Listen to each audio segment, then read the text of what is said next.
కొడాలి నాని గారి ఫ్లెక్సులు ఎక్కి బరాబరా ఎక్కి మనం ఎక్కగలమా లేదా మనం చెంపొచ్చా చెంపకూడదా అనేది కూడా ఏమాత్రం కూడా లేకుండా ఆ బ్యానర్ కొడాలి నాని గారి బ్యానర్లు లాగి చించే కార్యక్రమంలో ఆవిడకి మేకేదో తెగిందో లేకపోతే చెక్క తెగిందో వెంటనే కట్టుకుంది. వీటన్నిటికీ విజువల్స్ ఉన్నాయి.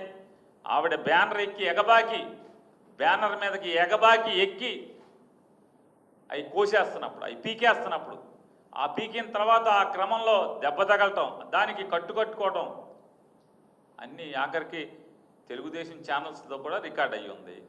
రికార్డ్ అయ్యి ఉన్న దాన్ని వాళ్ళ కారు వెనక సీట్లో కూర్చుని కారు గుద్దాడని చెప్పని కేసు కడతాం అంటే ఇంతకన్నా దగాకోరు ప్రభుత్వం, దివాలాకోరు ప్రభుత్వం, తప్పుడు కేసుల ప్రభుత్వం, సైకో ప్రభుత్వం ఎక్కడ ఉందా నన్ను ఇప్పటివరకు చరిత్రలో ఎక్కడా లేదు.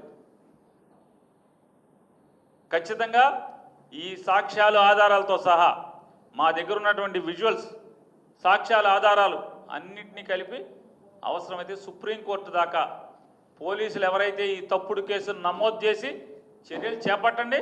ఖచ్చితంగా మిమ్మల్ని కోర్టుకి ఏడ్చకపోతే ఈ ప్రభుత్వాన్ని ఎవరైతే ఈ తప్పుడు కేసులో కనుక రాము మీద కేసు నమోదు చేసి అరెస్ట్ చేస్తే కనుక మేము వెయిట్ చేస్తాం. మీరు చేయండి.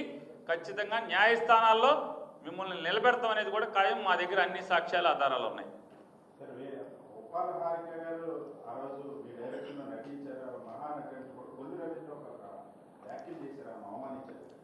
కొల్లు రవీంద్ర గారు ఏమన్నారండి?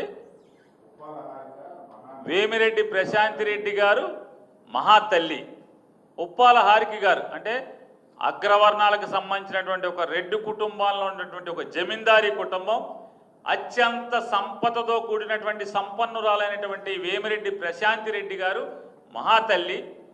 వెనుకబడి కులాలు మరీ ప్రత్యేకించి గౌడ కులంలో జన్మించి చదువుకుని చిన్న వయసులో అగ్రవర్ణాల ఆధిపత్యంలోనే ఇన్నేళ్లు నడుస్తున్నటువంటి కృష్ణా జిల్లా పరిషత్ పీఠం మీద జగన్మోహన్ రెడ్డి గారిచే కూర్చోబెట్టబడినటువంటి ఒక బీసీ మహిళ మహానటి.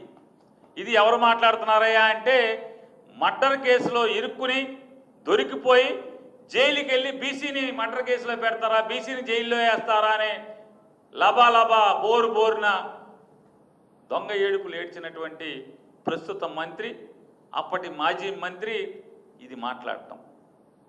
ఎందుకు మాట్లాడతాడు ఆయన? ఎందుకు మాట్లాడతాడంటే వేమిరెడ్డి ప్రశాంత్ రెడ్డి గారు అమ్మగారి యొక్క ఎలా మహాతల్లి అయిందంటే కొల్లు రవీంద్ర గారికి వాళ్ళ భర్త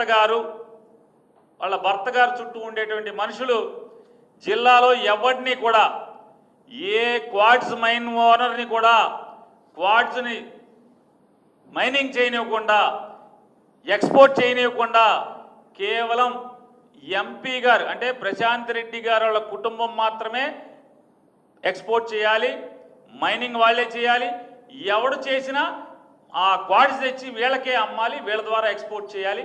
దానికి ఎవడయ్యా అంటే నెల వారం అమ్మగారి దగ్గర నుంచి మహాతల్లి గారి దగ్గర నుంచి ఈ రాష్ట్ర మైనింగ్ శాఖ మంత్రికి వారం ముడుపులు వస్తున్నాయి, వారం మూటలు పంపిస్తున్నారు. కాబట్టి మరి వారం మూటలు వచ్చి పడుతున్నాయి కాబట్టి ఆవిడ మహాతల్లి. ఎందుకని మూటలు ఇస్తున్నారు కదా, ఆ మూటలను లోపలేసుకుంటాక మా ఆవిడకి ఆయాసం వస్తుందని చెప్తున్నారు అటెండర్లు. మరి బాబు మేము మొయ్యిలో పోతున్నామండి, అయ్యేమో డబ్బుల మూటలు కాబట్టి మాకు కూడా కాకుండా వాళ్ళే మోసుకుంటున్నారు, భార్యాభర్తలు మోసుకుంటాక మళ్ళీ మోసి ఆయాసపడుతున్నాడు అని చెప్పి వాళ్ళ ఇంట్లో పనిచేసే గవర్నమెంట్లో పనిచేసేటువంటి ఆయనకు ఉన్నటువంటి వాళ్ళు మనుషులు చెప్తున్నారు బయట బందరంతా.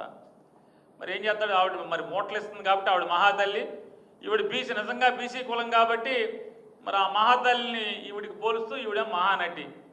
అలా కొల్లు రవీంద్ర కంటే కూడా అది మహానటుడు అనాలా, చెత్తనటుడు అనాలా, దొరికిపోయే నటుడు అనాలా, ఏమనాలి తెలీదు. ఏనాడే అంతకన్నా పగటి వేషగాడు కొల్లు రవీంద్ర కంటే కూడా రాజకీయ పగటి వేషగాడు ఆంధ్ర రాష్ట్రంలో ఎవడో లేడు.